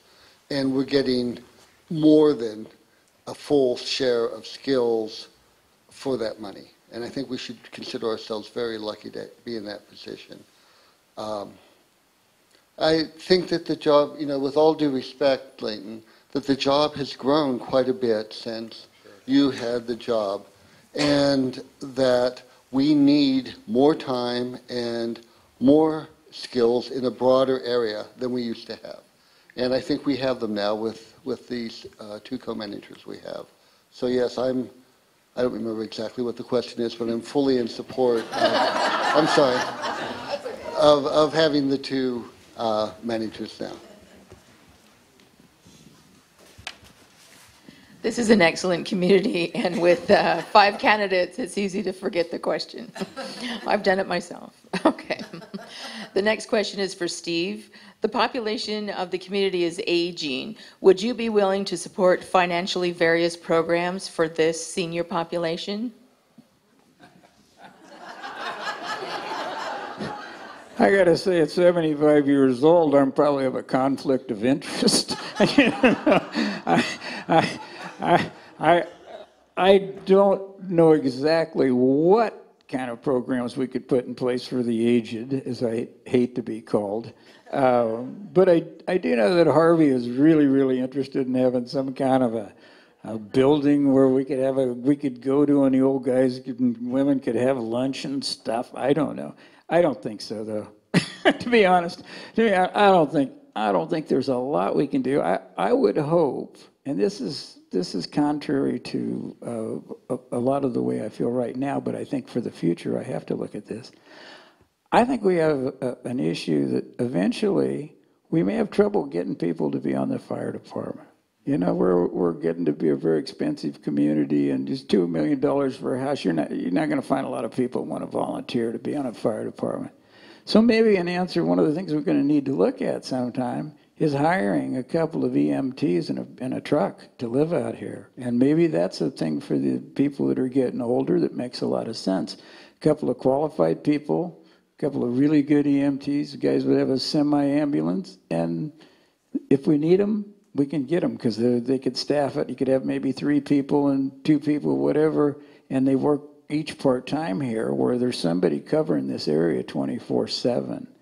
And to me, that makes a lot more sense than the volunteer efforts we have now, although I totally support the fire department and hope that they keep going forever. I'd love it. But in answer to what we do about people getting older here, what we need is maybe somebody who's a really terrific EMT, or a group that would come and take care of us if we needed it, that are on call. And I think it'd be very easy to do. I don't think that'd be a difficult thing. I just think it's something we should consider. Other than that idea, I don't have any really slick plans for getting old. I'm just trying to avoid it as best I can, and I'm struggling. All right.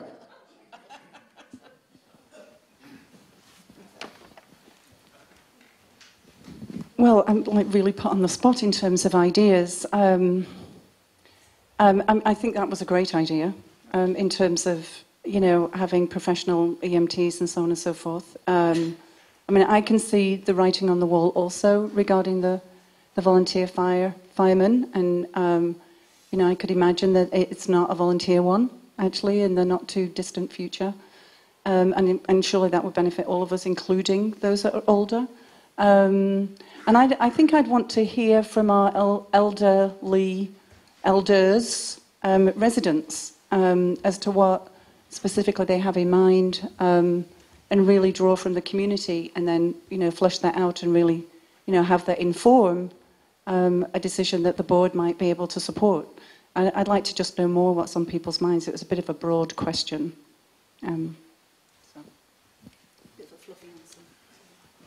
Well, I've heard some good proposals, and I've heard some not so good proposals. In the good proposals, the elderberries had proposed making the loft and expanding into the adjacent space to have that be a meetings area and center, which I thought was terrific. It maybe doesn't fit so well with the district managers having that as their office right now. In the proposal that wasn't quite so good was perhaps Harvey's brother Jerry's proposal to have a swimming pool. Oh, there you are. Sorry, Jerry. Yeah, well, I would like it, but it could be expensive. So I think we need to hear from folks. The nice thing about this is that there's a group. There's the elderberries who is already assembled. I'll probably be joining.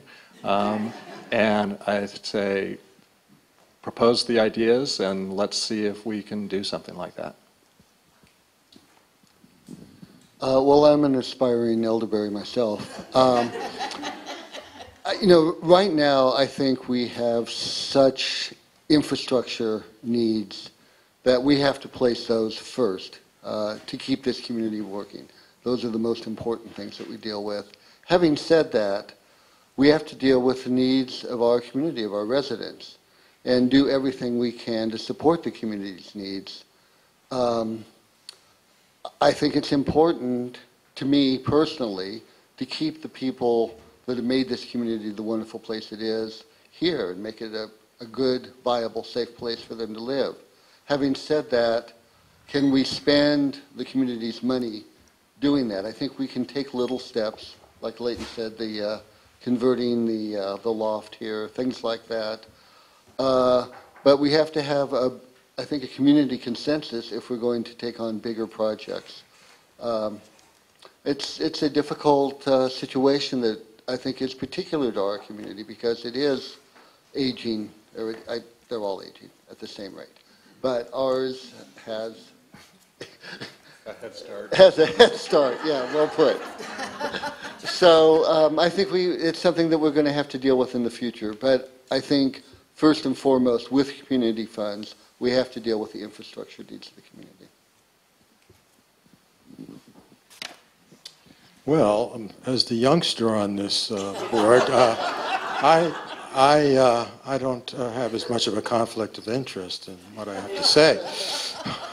But I think we need to be flexible as to how we provide support for our aging population. I think the mean age is about 55, but to me, the people who are most in need are as they get older. And the question is, how can we sustain them in the community? How can we help them remain in the... We've had some great members of the community that have had to leave because they just couldn't find a way to stay here, either maybe financially, but it's more the logistics. How do you get... We're an isolated community. How do you get back and forth to just get basic services, to go to the doctor, to shop? If somebody gets ill, what can we provide as in a volunteer way to go to people's homes to provide them with something to have to eat? And the idea, of course, that was from the elderberries that Ann Jeske, I think, is one of the originators, was to provide a space where people can gather together, because isolation is a big issue in aging. And so these things can all come together to at least help people stay in the community longer.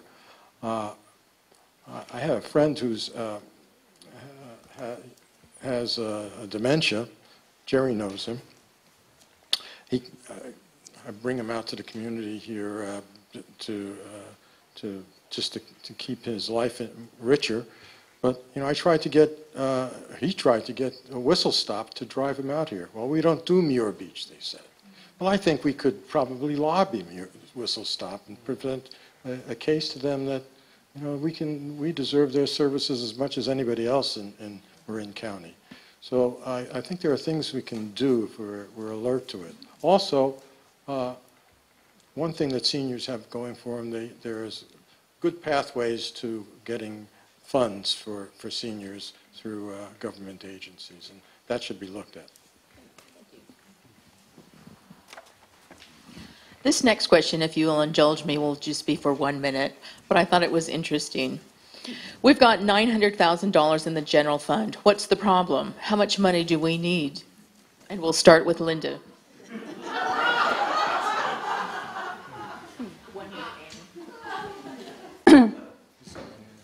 Well, of course we've got money in the bank, but we have large infrastructure projects that we're facing, and there has been some deferred maintenance from being so frugal in the past.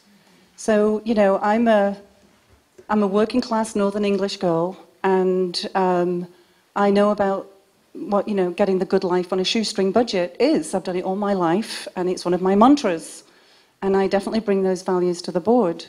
But with large infrastructure projects, so just to give you a sense of it, you know, the road is going to be double the scale of the project financially than the large water tank was. You know, it's a lot of money.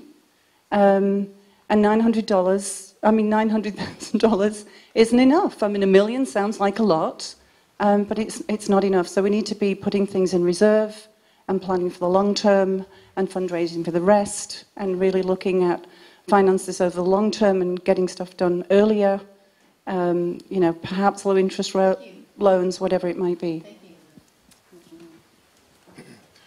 I think the reason that we feel that we don't have enough money for the Sunset Way project is that Bill Hansel got a bid that was exceedingly high.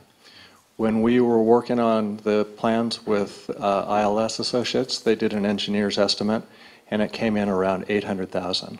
We had some other reserves that we could draw upon, and we felt like we could get that project done. Bill ended up asking for bids just on an informal basis. They said, well, this is like really busy. He said, I don't care, give us a number. And it came in something like 1.3 or 1.4 million. I don't think it's been adequately bid. I think that we could do better. I think we could proceed with this project. So I don't think we're quite as poor as we are making ourselves out to be. I agree with what Leighton said about the way the asking for a bid was done, and hopefully we can do much better than that. But $900,000 is a lot of money. You could almost buy a house here for that. Now. Yeah. But we do have a lot of projects. We have work to do at the community center, all the things we've been talking about, and we need to reserve for future improvements. We're not in a horrible, horrible position like it's been characterized sometimes, but we do need to be very careful with our money. That's not enough to do everything we need to do and plan for the future. So it is a problem, and it's going to continue to be a problem going forward.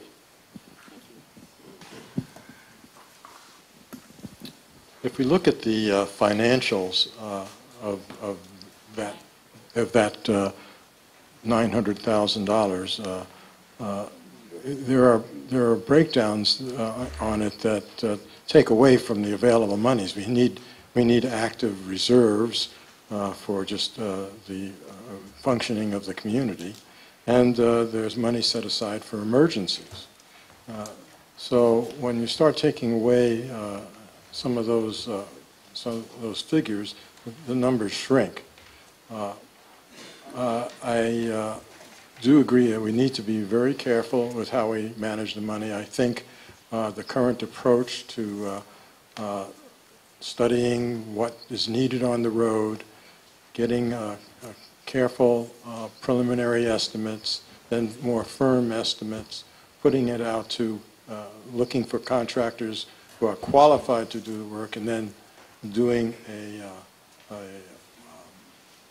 competitive bidding is what's going on, and it's a much more professional approach than we had before. I'd be the first to say that $900,000 sounds like a lot more money than it is.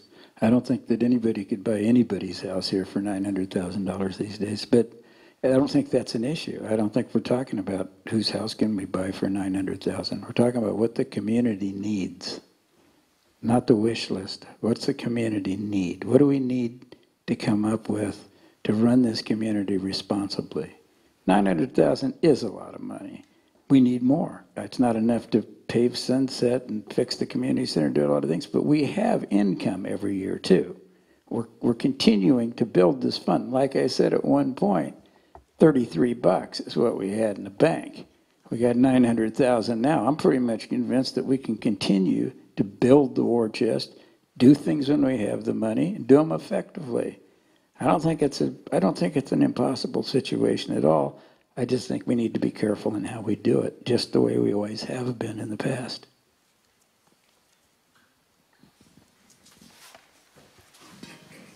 We'll start with Leighton.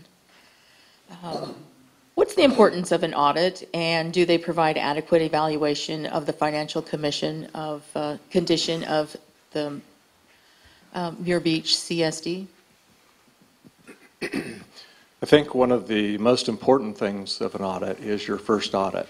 The auditors end up taking a close look at your financial controls, your financial procedures, and make comments. When we went through the first 3 year of audits that I mentioned, we learned a lot from them. We ended up having a report signed by the district manager for bills to be paid before the checks were printed up. We had all the timesheets also reviewed and signed, and all sorts of procedural things. So I do think that they're very valuable. I think that auditors will tell you that they're not there to check for fraud. I think that incidentally they might run across it. I don't think we've ever had a situation where fraud was a possibility or a potential. So I don't think that that's one of the things that they're useful for. As I say, I think we learned a lot from the first audit. We ended up trying to, or we incorporated that into all of our procedures in preparation for the next audit. And I hope that those things were not ever mentioned again in the upcoming audit. So I think that we probably did a good job, and the auditor agreed with us. Well, the purpose of an audit is to make certain that all the financial standards are being adhered to, and to also propose improvements in controls and so on. And there have been a few recommendations just to make, to the process, to make it work maybe more smoothly, provide some greater certainty. But audits are also required by law for special districts like our own. And we're getting caught up now. We're basically 2 years away from being totally caught up. So that's something that will be going forward. And the cost, which if you've been paying attention to the budgets and the ledgers, which has been high because we've been paying for these past years, will be going down. It basically gives the regulators, and it should give the community, a sense of comfort that everything is being done properly. I don't think fraud or anything like that was ever a question. And I think the Big 8 have demonstrated that audits are no guarantee against that. So,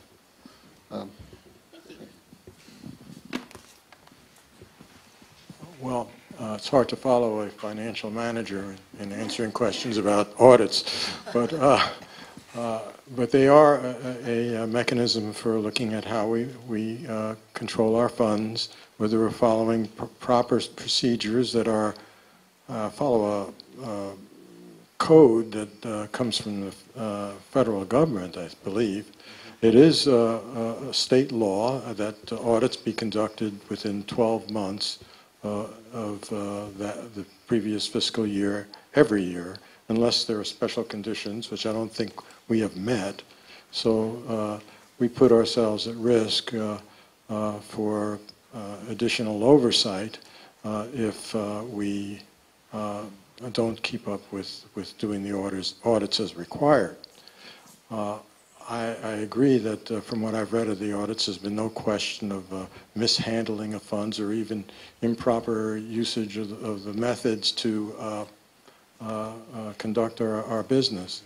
But the other part of the audit is, and I think that's behind the spirit of it, is that audits provide the public the opportunity to see what's going on fiscally with their government.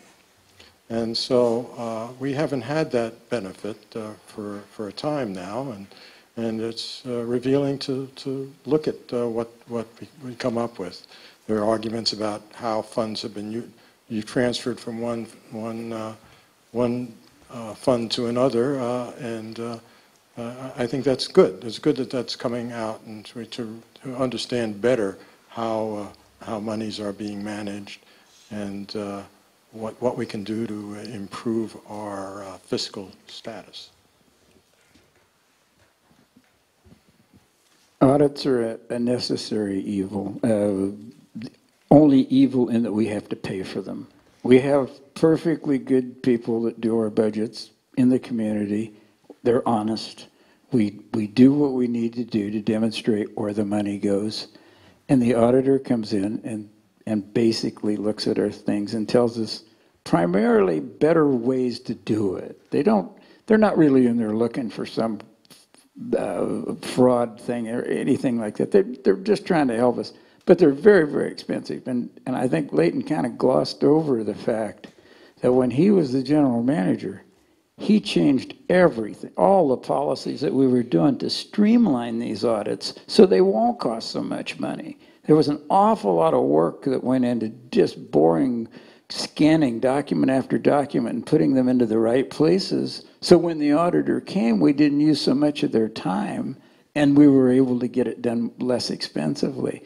And again, we had a terrific deal set up where somebody was going to do them all for 10 grand, but unfortunately Bill didn't like that idea and threw the baby out with the bathwater. But nevertheless, the big deal here is audits are what we have to have. Audits are good for the public. It shows that we're doing the things in accounting that we should be doing. That's all they are.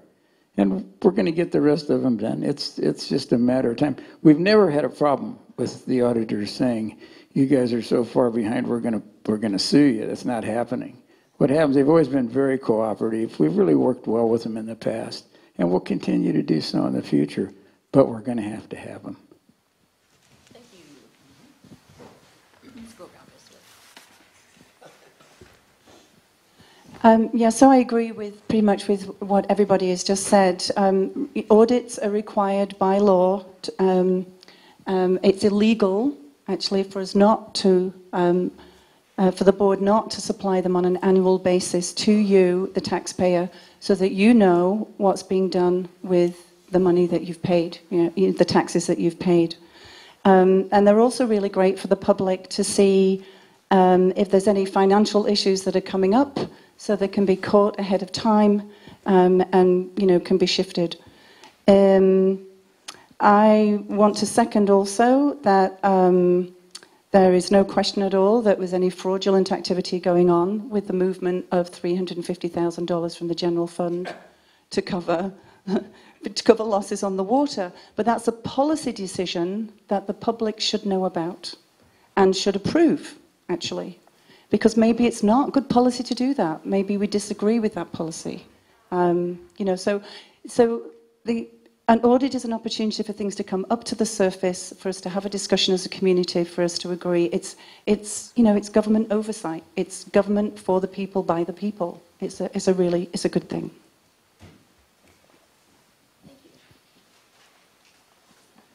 I want to thank the public for coming this evening. It's amazing to see 58 people in a small community come and attend a forum and hosted by the Elderberries. This will be the last 1-minute question, unless we have more. I know. So the question reads for 1 minute, starting with Peter. Okay. What do you think the CSD has accomplished this year or has not accomplished? 1 minute, please. I think this year the CSD has gotten, or the CSD board has gotten the CSD sort of rolling on a better track, cleaning up processes. One of the things we've accomplished that I'm proud of is having hired our 2 co-district managers. Thank you to the Personnel Committee for that. And I think we've made some, maybe slow, but progress in prioritizing the community's needs. We've made a lot of efforts towards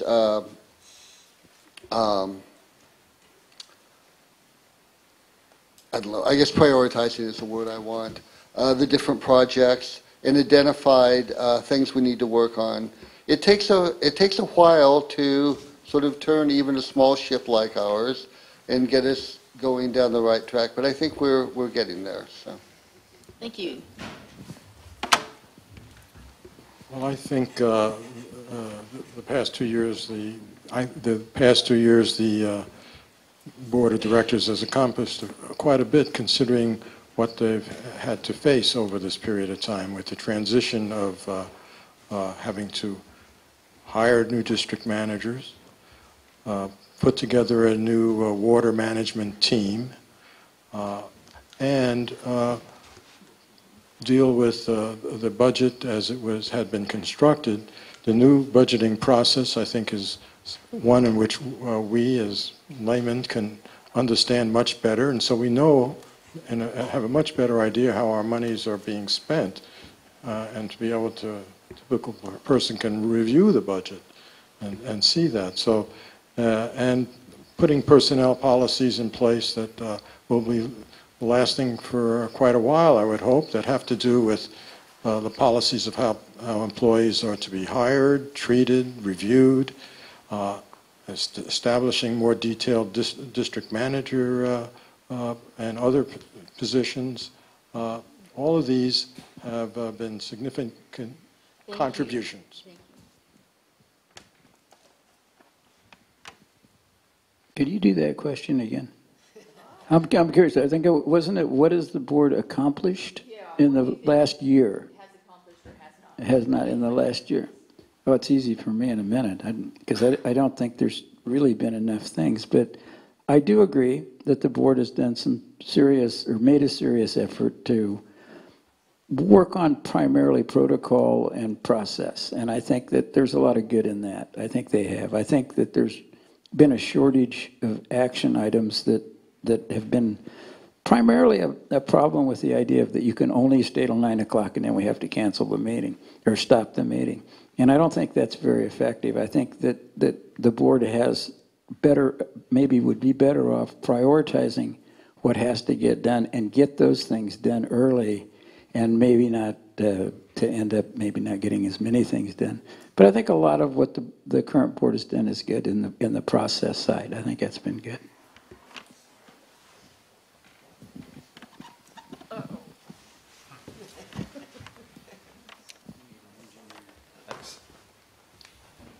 Thank you. Well, of course, I have a long list of what we got done. And this is just off at the top of my head. And then there's some things more things that I'd like to get done. But first of all, I want to give a big thank you to those people in the community, 50 plus people who are working for the community, volunteering their hours. Really for us to get that going, completely different way of really getting the volunteer culture of the community involved in governance, I think is a terrific accomplishment. We've got access to Spindrift. We've had 8 years of audits done. We've got the water rate adjustment out. We actually exited a DM that wasn't functioning very well and got 2 excellent ones in. That was a huge accomplishment. We've got new budget accounting process in place. We've got 90% of the people on the Sunset Way project aligned with the way that that's moving forward. Thank you very much, Mike. That's huge. Thank you very much. And new water managers in place.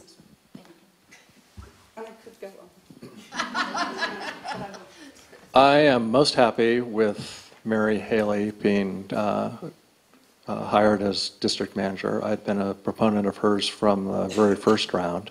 I'm also super happy with Timo Blank and his wife Steph coming on as the part of the water team along with Helen from over at Green Gulch. I'd had my eye on Timo for many years. I think it's working out great.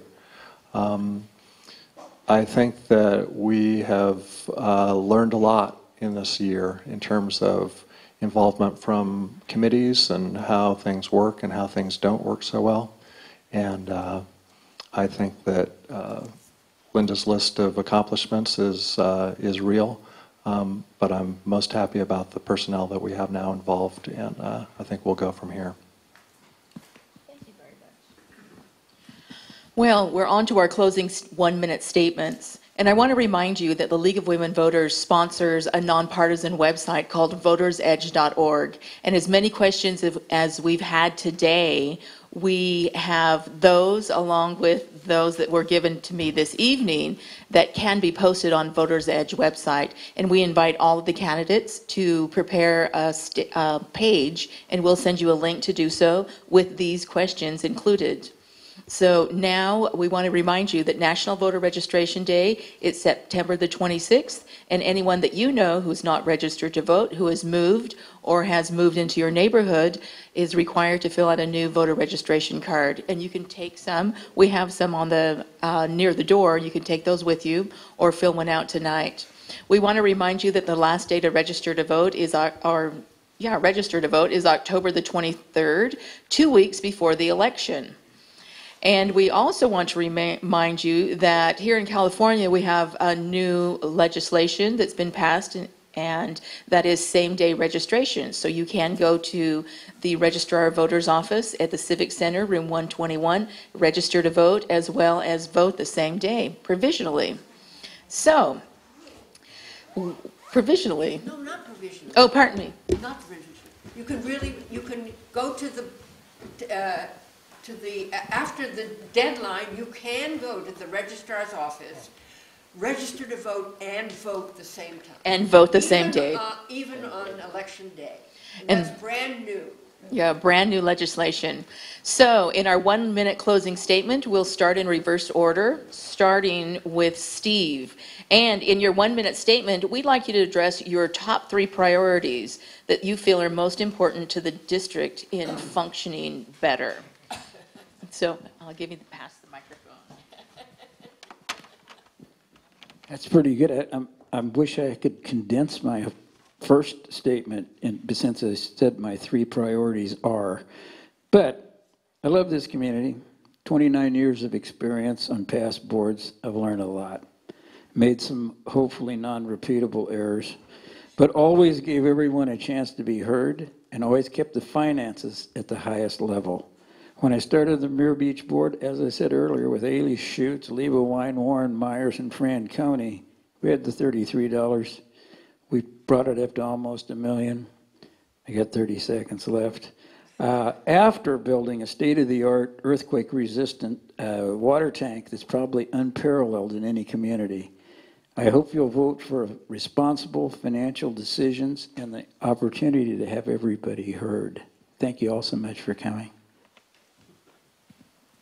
Frank, would you like to go next?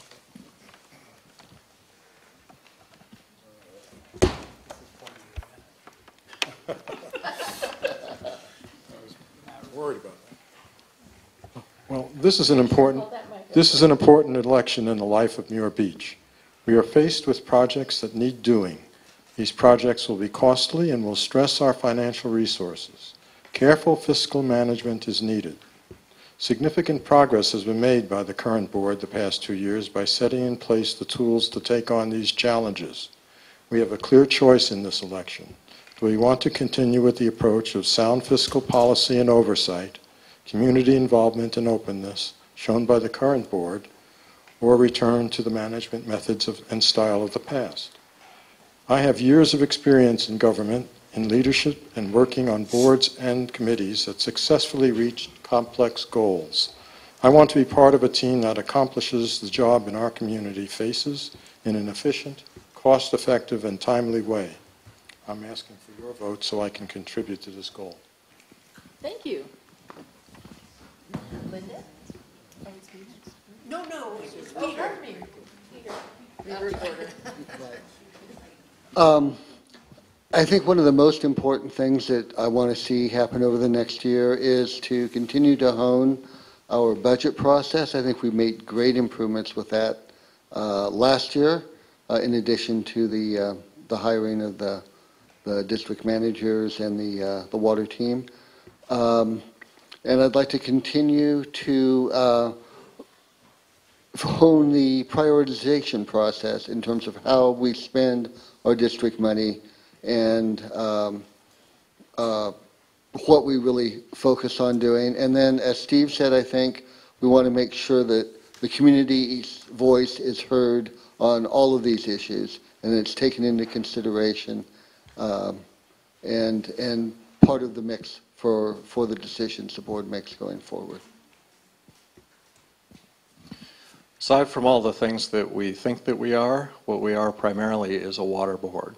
I find it a little bit strange that we have a water board of 5 people and no one is certified, and neither district manager is certified.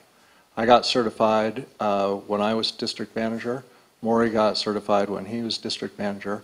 I think it would be a great addition. Chlorine affects us all. Forget your style about, or your opinions on style of board members. If we're doing something that's unhealthy for us, we want to change that. I think we have a panel of excellent, everybody's qualified, everybody would do a terrific job. I think that there's something to be said to having a balance. I think that depending on who you elect, you're going to maintain a little tension or you're going to have something just be going purely in one direction. So that's my opinion. I think that if you add Steve and me to the board, you're going to get some balance. Hi. So the last 2 years have taught me what it's like to try and make changes and improve systems in the Muir Beach CSD, and it's not that easy. I've worked really hard together with the new board to make finances more open so that people can see what's going on, and I think there's a lot more openness in that regard. And to find ways for people with great ideas about how our community can be made better so that they can get involved with their passion and enthusiasm and talents. And I'm really happy about that. I've been very committed to getting professional standards for personnel and contracts in place. And I think we should do more of that.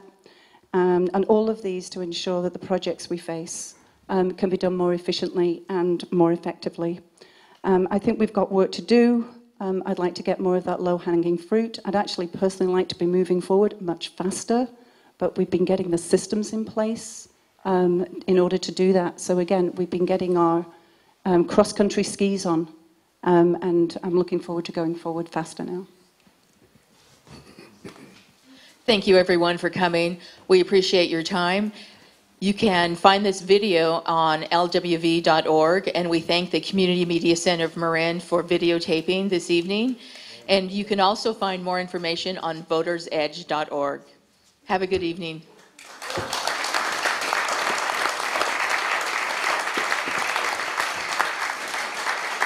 All right, so I think we should give a good hand to the candidates for coming tonight, first of all.